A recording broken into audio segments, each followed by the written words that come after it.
তৌফিক এনায়েত করেছেন, এই জন্য বলি আলহামদুলিল্লাহ। আলহামদুলিল্লাহ। আজকে আমার বড় বোন আমার মায়ের কইল, আমার আসলে কান্না করার মতো চোখে পানি নেই। আমি কালকে বিকেলে খবর পেয়েছি, কালকে বিকেলেই আসার কথা ছিল, আসা হয় নাই। রাতের বেলায় আসলে আমি ঘুমাতে পারিনি, ডান কাঁধ বাম কাঁধ করতে করতে এভাবে চলে গেছে। আপনারা জানেন আমি বরগুনা এসেছিলাম 2013 সালে আগস্টের 10 তারিখে।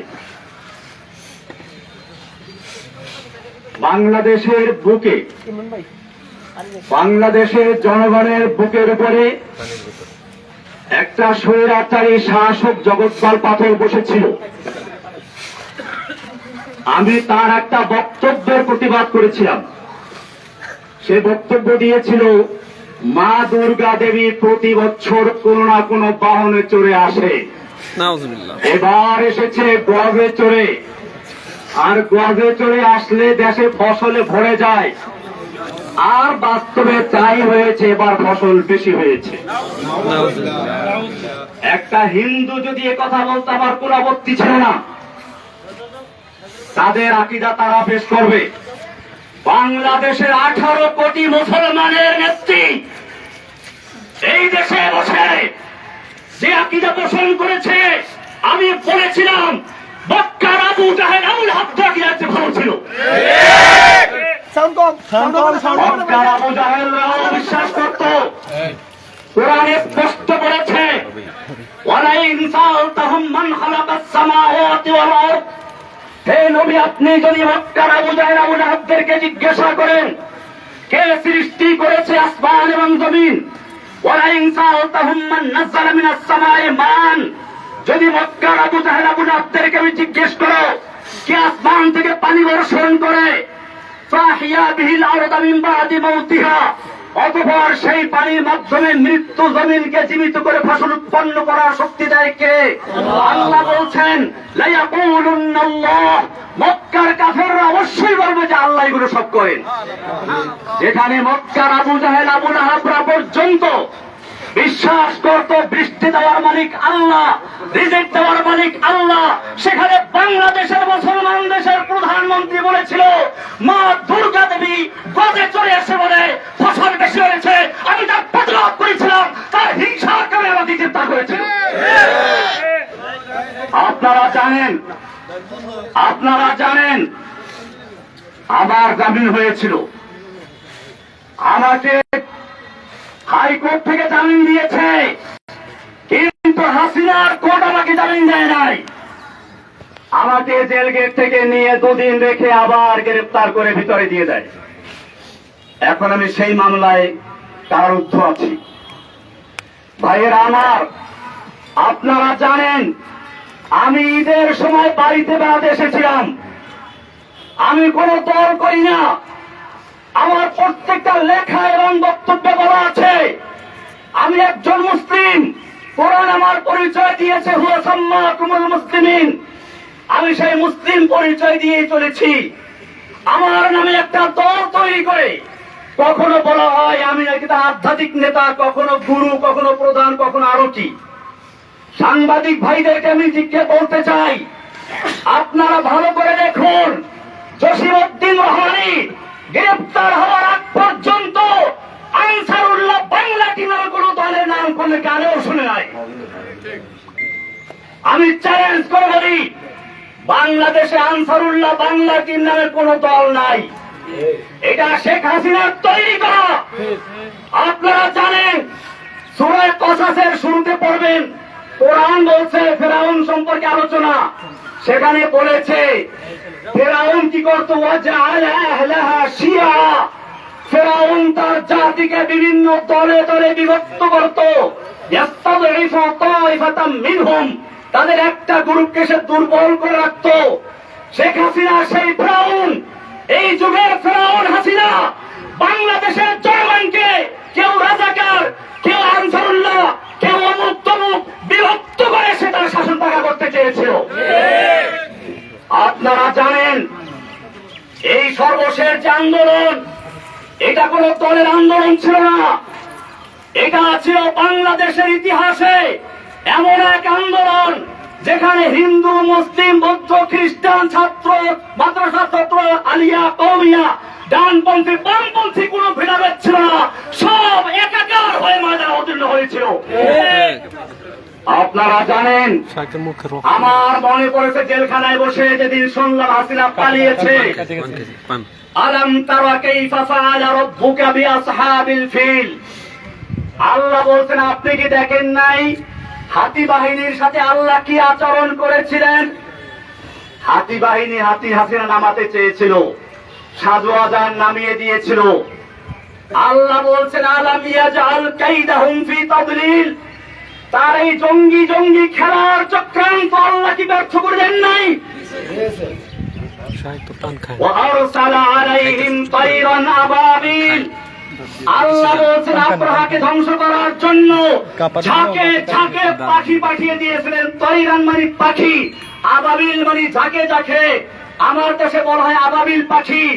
আমি তখন মনে করলাম এই প্রাইমারি স্কুলের ছাত্র, হাই স্কুলের ছাত্র, নাবালক শিশু পর্যন্ত যখন ময়দানে ঝাঁপিয়ে পড়েছে, এটা আল্লাহ দেওয়া সেই আবাবিল পাখি চলে এসেছে। হাসিনার কোনো ক্ষমতা ছিল না মোকাবেলা করার মতো। আমি ধন্যবাদ জানাই বাংলাদেশের সেনাবাহিনীকে সময় মতো পদক্ষেপ নেওয়ার জন্য, যে তারা কোন দলের আনুগত্য না করে বাংলাদেশের জনগণের পাশে দাঁড়িয়েছিল। আমি বাংলাদেশের পুলিশ ভাইদেরকে বলবো, আপনাদেরকে জোর করে ব্যবহার করেছে আমরা জানি, আপনাদের দোষ না। আমি সেজন্য আজকের মাধ্যমে সারা বাংলাদেশের মুসলিম অমুসলিম সমস্ত মানুষকে বলতে চাই, আপনারা কোনো ভাবে পা দিবেন না। এখন বড় কঠিন মুহূর্ত চলছে। আপনারা দেখেছেন ভারতের মিডিয়ায় প্রচার হচ্ছে বাংলাদেশে হিন্দুদের মন্দির জ্বালিয়ে দেওয়া হচ্ছে, হিন্দুর বাড়ি ঘরে আগুন লাগানো হচ্ছে, এই সমস্ত অপপ্রচার হচ্ছে। খবরদার, আমি আপনাদেরকে কঠোর ভাবে বলছি, কোন হিন্দুর উপরে আক্রমণ যেন না হয়, কোন মন্দির আগুন দিতে না পারে, সেজন্য আপনাদেরকে অতন্ত্র প্রহরে বাড়তে হবে ইনশাআল্লাহ। ভাইয়েরা আমার, আপনারা জানেন আমরা কোন বিশৃঙ্খলা পছন্দ করি না। আমরা চাই আল্লাহর নবী যেরকম ভাবে মক্কা বিজয়ের পরে যখন তার সামনে সাহাবায়ে কেরাম 10,000 উন্মুক্ত তরবারি নিয়ে বসে আছেন, একটা ইশারা করলে সব গর্দান বুড়ে যায় মক্কার কাফেরদের। মক্কার কাফেররা এসে হাজির হয়েছে সামনে। আল্লাহর নবী জিজ্ঞেস করেছিলেন, ওহে মক্কার কাফেররা, তোমরাই তো সেই লোকগুলো যারা আমাকে হত্যা করার জন্য ঘেরাও করেছিলে, তোমরাই তো সেই লোকগুলো যারা আমার বিলালকে উত্তপ্ত রৌদ্রে শুয়ে রেখে নিচে আঙ্গার দিয়ে উপরে পাথর চাপা দিয়ে রেখেছিলে, তোমরাই সেই লোকগুলো যারা সুমাইয়া রাদিয়াল্লাহু তাআলা আনহাকে লজ্জাস্থানে বর্ষা দিয়ে আঘাত করে হত্যা করেছিলে, তোমরাই সেই লোকগুলো যারা আম্মার ইবনে ইয়াসিরকে বন্দী করে নির্যাতন করেছিল। কিন্তু আজকে তোমাদের আমি জিজ্ঞেস করতে চাই, তোমরা আমার থেকে কেমন ব্যবহার আশা করছো? মক্কার কাফেররা বলেছিল, একজন উত্তম ভ্রাতার কাছ থেকে যা আশা করা যায় তাই আশা করছি। আল্লাহর নবী বলেছিলেন, আজকে আমি সে কথাই বলছি যা আমার ভাই ইউসুফ আলাইহিস সালাম বলেছিলেন তার ভাইদেরকে নাগালে পাওয়ার পরে। আল্লাহর নবী বললেন, লা তাসরিবা আলাইকুমুল ইয়াউম, আজকে তোমাদের বিরুদ্ধে আমাদের কোনো ক্ষোভ নাই, কোনো প্রতিশোধ নেওয়ার ইচ্ছে নেই। যাও, ইযহাবু আনতুমুত তুলাকা, আমি তোমাদের সকলকে সমানভাবে আমভাবে ক্ষমা ঘোষণা করছি। বাংলাদেশে আন্দোলনরত ছাত্র জনতা, মাদ্রাসার ছাত্র, স্কুল কলেজের ছাত্র, সাধারণ জনতা, আমি সকলের কাছে অনুরোধ করব, আল্লাহর নবীর এই মক্কা বিজয়ের ঘোষণাকে কেন্দ্র করে আমরা যেন এই বিগত দিনে যা হয়েছে সব ক্ষমা করে দিয়ে একসাথে একটা সুন্দর সমৃদ্ধ সাম্যের বাংলাদেশ গড়তে পারি ইনশাআল্লাহ। আমি একটা কথা না বললেই নয়, আপনারা অনেকে মনে করেন প্রচার হচ্ছে হিন্দুরা উত্তমুখ। আমার এই জেল জীবনের আমি সর্বশেষ ঘটনা বলছি। সর্বশেষ আমি যেদিন কোর্টে যাই, একজন কারা পুলিশ, নাম হলো প্রবীর, দুইটাওয়ালা কি এরা হিন্দু, দেখেন হিন্দু। দুপুরের সময় ডায়াবেটিস রোগী, মুখটা শুকিয়ে গেছে, বলেন হুজুর আপনার বোধহয় ক্ষুধা লেগেছে। আমি কিছু বললাম না, বলে টাকা থাকলে দেন, আমি খাবার এনে দিই। আমি টাকা তো আনি নাই, কোর্টে বসে। উনি আরেকজনের কাছে টাকা চাইলেন, তাও নাই। শেষ পর্যন্ত নিজের পকেট থেকে টাকা খরচ করে আমাকে দুপুরে 1 প্যাকেট বিরিয়ানি আর একটা 2 লিটারের পানি দিয়ে দেয়। হিন্দু প্রবীর, এরা সর্বশেষ আমি বলছি সেই কোর্টের দিন। আপনাদেরকে আরো বলি, আমি যে জেলখানায় রয়েছি সেখানে চক্রান্ত হয়েছিল বড় ধরনের দাঙ্গা করানোর জন্য। আমি সকালবেলা থেকে পুরা জেলখানায় হ্যান্ড মাইক হাতে নিয়ে বলেছি, খবরদার কেউ কোনো বিশৃঙ্খলা করবেন না, বিশৃঙ্খলা করবেন না, আপনারা শান্ত থাকুন। আপনারা জানেন আমাকে রাখা হয়েছে হাই সিকিউরিটি জেলে, এশিয়া মহাদেশের 1 নাম্বার জেলেটা, কঠিন জেল। 1000-এর উপরে আছে ফাঁসির আসামি, ফাঁসির আসামি আছে 1000-এর উপরে। এরপরে হুজি, জেএমবি যত সব ওখানে। এইখানে গন্ডগোল লাগাবার চক্রান্ত করা হয়েছিল। আমি হ্যান্ড মাইক দিয়ে সকালবেলা ঘুরে ঘুরে প্রত্যেকটা বিল্ডিং এর সামনে গিয়ে বলেছি, কেউ উচ্ছৃঙ্খলা করবে না, আমি আপনাদের জন্য মুক্ত হলে পরে আপনাদের জন্য মুক্তির ব্যবস্থা করবো ইনশাআল্লাহ। ইনশাআল্লাহ সবাই আমার কথা মেনে নিয়েছিল। কিন্তু কে বা কারা উস্কানি দিয়ে কিছু কয়েদিদেরকে লেলিয়ে দিয়েছে এখানে আক্রমণ করার জন্য, বিশেষ করে আমি যে বিল্ডিং গেছিলাম সেখানে আক্রমণ করার জন্য। কারণ কি? কারণ ছিল এই আন্দোলনটাকে একটা জঙ্গি রূপে আকৃতি দেওয়ার জন্য। আমি গোয়েন্দা বিভাগের ভাইদেরকে বলবো, ঢাকার high security, Kashimpur high security জেলে পরিবেশ শান্ত হওয়ার পরে এই কয়েদিদেরকে লেলিয়ে দিয়েছিল কারা হাজুদের উপরে। যদি সেদিন আমি জীবনের ঝুঁকি নিয়ে বাধা না দিতাম তাহলে সেখানে কারবালার ময়দান হয়ে যেত। কারণ হাজুতেরা নামলে বলে ওই কয়েদিদেরকে খুঁজে পাওয়া যেত না। এই চক্রান্ত কারা করেছিল আপনাদের খুঁজে বের করতে হবে। এই চক্রান্ত শুধু জেলখানার ভিতরে না, আপনারা শুনুন, আমি যেই ব্লকে থাকি, অর্থাৎ ব্লক বলতে একসাথে 7টা রুম, আমি সবসময় একাই থাকতাম এক ব্লকে। কিছুদিন আগে বন্দি বেশি হয় আমার ওখানে, ওই যে প্রশ্ন ফাঁসের আসামি অজেদান আবেদ আলী, ওর সাথে আরো কয়েকজন দেয়, হিন্দু একজন আসামি আছে, হিন্দু। আমি বললাম খবরদার তুমি যে হিন্দুরা তাদের কেউ বুঝতে না পারে। আমি ওর নাম রেখে দিলাম আব্দুর রশিদ, এখন আমার পাশেই আছে, আসার সময় দেখা করে আসছি, যাতে করে তার কেউ ক্ষতি করতে না পারে। আমার বড় ভাই এখানে আছে, আমি ছোটবেলায় দেখেছি। আমার বড় ভাই আছে এখানে, সেদিকে মাস্টার সাহেব, আমি বলি বড় ভাই হিন্দুদের ঘনিষ্ঠ বন্ধু। আমি দেখেছি ছোটবেলাতে আমাদের পাশের গ্রামের হিন্দু, এই হিন্দুরা ওনার সাথে কি সম্পর্ক আছে, বিপদ আপদে বললে তো ওরে আসাই বলি ভাইয়ের কাছে।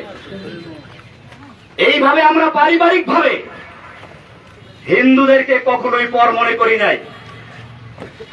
আমি বাংলাদেশের সমস্ত ভাইদেরকে বলবো, আমার এই আওয়াজ যে প্রান্তে পৌঁছে, হিন্দু মুসলিম আমাদের কোন বিভেদ থাকার দরকার নেই। আমরা বাংলাদেশি। আমি ইন্ডিয়াতে পড়াশোনা করেছি, দেওবন্দের উল্লেখযোগ্য ছাত্র। আমি দেওবন্দে পড়াশোনা করেছি। ইন্ডিয়াতে হিন্দুদের বিভিন্ন বাগানে গিয়ে ফল খেতাম। হিন্দু দাদারা আমাকে বলতো, খালো খালো ভাই, দেখতে চাই, খালো, লেলা নেই, যত চাও খেয়ে নাও, নিতে পারবা না। এরকম আমি সেই সংস্কৃতির শিক্ষাপ্রাপ্ত লোক। আমাকে হাসিনা সরকার তার ব্যক্তিগত আক্রোশের কারণে সারা বাংলাদেশে নয়, সারা বিশ্বে আমাকে জঙ্গি বলে চিহ্নিত করে আগে পরে প্রচার করেছে। আমি আপনাদেরকে, সাংবাদিক ভাইদেরকে বলতে চাই, বাংলাদেশে আমি যখন বরগুনা এসেছিলাম, গ্রেপ্তার বরগুনাতে হয়েছিলাম, আমি বরগুনার বড় মসজিদ, কেন্দ্রীয় মসজিদ সদরঘাট, এই সদরঘাট মসজিদের খতিব ছিলাম। শুক্রবার দিন, জুমার দিন, ঈদের মতো, লোকসভা মতো বরগুনার কোন লোকে বলতে পারবে আমি কোন জঙ্গি জঙ্গি কর্মকাণ্ডের সাথে জড়িত ছিলাম? তাহলে আমাকে কেন এই পরিচয় করানো হলো? কারা করিয়েছে? আল্লাহ তাআলা ছাড়ে না। ইন্না বাতশা রাব্বিকা লাশাদীদ। যে অহংকারী, যেই ফিরআউন, যেই দাজ্জাল কয়েকদিন আগেও বলেছিল হাসিনা পালায় না, সে ব্যক্তি পালিয়ে গেছে। এটা আল্লাহর দেওয়া শিক্ষা। আমি একটা কবিতা তৈরি করেছি, জাআল হাক্কু ওয়া যাহাকাল বাতিল ইন্নাল বাতিলা কানা যাহুকা। ফিরআউন আয়ে, হামান আয়ে, হাসিনা আয়ে, কাওয়া আয়ে, नानक आए, जालिम जाबिर सुल्तान आए, जितने जितने शैतान आए, सबको हुई रुसवाई हासिल। जाअल हक्कु व ज़ाक़ल बातिल इन्नल बातिला काना ज़हूक़ा। যুগে যুগে যত ফিরআউন দুনিয়ার আগমন করেছে, আল্লাহ একটু ঢিল দিয়ে দেখে কত দূর যেতে পারে। যখন তার যাওয়ার সীমানা অতিক্রম করে আল্লাহ এমন ভাবে ধরে, তখন তার পালিয়ে যাওয়ার জায়গা থাকে না। ইন্না বাতশা রাব্বিকা লাশাদীদ, নিশ্চয় আল্লাহর ধরা বড় কঠিন। ভাইরা আমার, আমি অনেক কথা বলে ফেলেছি, আমার সর্বশেষ কথা এটাই, এই যে বিজয়টা হয়েছে, এই যে বাংলাদেশের স্বাধীনতা অর্জন হয়েছে নতুন করে, এই স্বাধীনতা অর্জনে যে সকল ছাত্র ভাইয়েরা, বিশেষ করে আবু সাইদ, সেই রংপুরের আবু সাইদ, যে ব্যক্তি নিজের বুকটাকে টান করে দিয়ে গুলির সামনে নিজেকে পেশ করে দিয়েছিল, আমার মনে পড়লো সেই ইংরেজ তার ইতিহাস। দারুল উলুম দেওবন্দের শাইখুল হাদিস হোসাইন আল-মাদানী রাহমাতুল্লাহি আলাইহি একবার ইংরেজের বিরুদ্ধে আন্দোলনে এক ময়দানে ভাষণ দেওয়ার কথা ছিল। দিল্লি লাল কেল্লার সামনে ইংরেজ সরকার ঘোষণা করেছিল দেখা মাত্র গুলি করতে হবে। মাওলানা মাদানী রাহমাতুল্লাহি আলাইহি সেই ইংরেজদের সামনে গিয়ে হাজির হয়ে বলেছিলেন, मैंने सुना है कि ये सफेद कुत्तों ने ऐलान कर दिया है कि जो उनके खिलाफ नारा लगाएगा उनको गुली कर दिया जाएगा, करो गुली। যে আমি শুনেছি এই সাদা কুকুরের দল ঘোষণা করেছে যে ব্যক্তি এখানে বক্তব্য রাখবে তাকে গুলি করা হবে। আমি মাদানী হাজির হয়েছি, করো গুলি। এই বলে যখন তিনি ধিক্কার দিয়েছিলেন, সমস্ত পুলিশের হাতের রাইফেল গুলো ঝরঝর করে পড়ে গিয়েছিল। সেই ইতিহাস আর একবার পুনর্জীবিত করল আবু সাইদ, ফারহান ফাইয়াজ, এরকম আরো কত তাহমিদ, আরো কত ছেলেরা। আমি সেই ছেলেদেরকে আপনাদেরকে বলি, সেই আবরার নাম বললেন না, আবরার ফাহাদ, আমি বলতে এখন আরো ভয় নাই, আগে ভয় পেতাম। আবরার ফাহাদের হত্যাকারী যারা, ওরা আমার পাশে একবার ছিল, এখন তাদের 5টা ছেলে পুরো কোরআন হাফেজ হয়েছে। আপনি দেখলে বুঝবেন না যে তারা বইটের ছাত্র, তারা এখন মাদ্রাসার ছাত্র। আমি নিজেই কয়েকদিন আগে দেখছি একজনকে দেখা করতে আসছে। আমার ভাইয়েরা, এদেশের সন্তানদের দোষ না, পুলিশের দোষ না, আওয়ামী লীগ যুবলীগ ওই ছেলেদের দোষ না, দোষ হচ্ছে কিছু লিডারদের, কিছু নেতা নেত্রীর, যারা এদেশের যুবকদেরকে, এদেশের পুলিশদেরকে, এদেশের সৈন্যদেরকে নিজেদের স্বার্থে ব্যবহার করতে বাধ্য করে। আমি আমার বাংলাদেশের তরুণ ভাইদেরকে বলবো, তোমরা জীবন দিতে শিখেছ, ইনশাআল্লাহ যে জাতি জীবন দিতে শিখে সেই জাতিকে কেউ দামিয়ে রাখতে পারে না। সব গরিজা হো গিয়া আখির, सब गुरीजा हो गया आखिर जलवाए खुर्शीद से, ई चमन मामूर होगा नगमाए तौहीद से। রাতের আধার কেটে যাবে পূর্ণিমার চাঁদের আলোকের ঝলকানিতে, এই জমিন আবার আবাদ হবে তাওহীদের আওয়াজে ইনশাআল্লাহ। ভাইয়েরা আমার, আমি আপনাদের কাছে দোয়া চাই, আল্লাহ যেন আমাকে এবং আমার সঙ্গে আরো যে ভাইয়েরা আছে সকল ভাইদের মুক্তি আল্লাহ তাআলা ত্বরান্বিত করেন, জোরে বলেন আমিন। আমরা জানাজা এসেছি আমার বড় বোনের মৃত্যু। আমার এই বড় বোন মূলত মায়ের মতোই, মায়ের আদর স্নেহ দিয়ে তিনি আমাদেরকে লালন পালন করেছেন। আমার এই বড় ভাইরা দুজন আছেন, আপনারা জানেন এই দুই ভাই কৃষক, কিন্তু এই ভাই একজন রাজনীতি করে, খলিল ভাই করে, আর ইনি হলেন Abdul Jalil master, BSc BEd MA pass. আমার ছোট ভাইটা ছিল আবুল বাশার, সেমে পাস করা ছিল, কলেজে প্রফেসর ছিল। আমাদের এই সব ভাইগুলোকে ঈদের সময় আমরা একত্রে ছিলাম, আমাদের ভাই বোন আমরা সবাই অত্যন্ত আপন। আমাদের মধ্যে কোন রকমের কোন রকমের কোন একটু মনোমানিত নাই। ঈদের সময় আমরা সবাই হাজির ছিলাম, আমাদের মেয়ে জামাইগুলো, আমাদের ভাইগুলো, ভাতিজাগুলো। আজকে কয়েকটা ভাতিজা এখন চিনতেও পারিনি আমি, কারণ ওরা ছোট ছোট অবস্থা জেলে ঢুকেছিল। এই লোকগুলোকে জঙ্গি বানিয়ে দিল। এরপরে শুনলাম আরো কি হয়েছে, ওই যে পুলিশ বাবুল আক্তার, সে তার বউকে নিজে খুন করলো।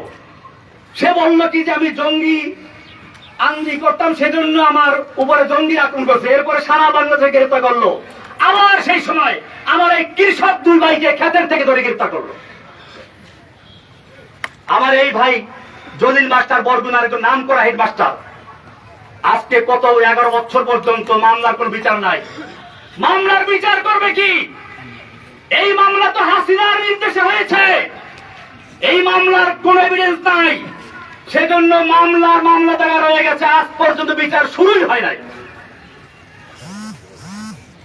আমি আপনাদেরকে কথা বলে এই জন্য বললাম, আপনারা বরগুনার মানুষ, হয়তো আপনারাও মিডিয়ার কারণে, অপপ্রচারের কারণে বিশ্বাস করতে পারেন, মনে করতে পারেন কিনা যেন আছে। আসলে আমার এই ভাইগুলোকে আপনারা চিনেন। আমার ছোট ভাই ওই সময় বাড়ি ছিল না, সে বরিশাল কলেজে প্রফেসর ছিল। তাকে গুম করা হলো, 6 মাস পর্যন্ত নির্যাতন করা হলো। বলা হলো তুই খালি একটা কথা বল, জসিমউদ্দিন রহমানী আনসারুল্লাহ বাংলা টিমের প্রধান, তাহলে তোকে ছেড়ে দিব। আমার ছোট ভাই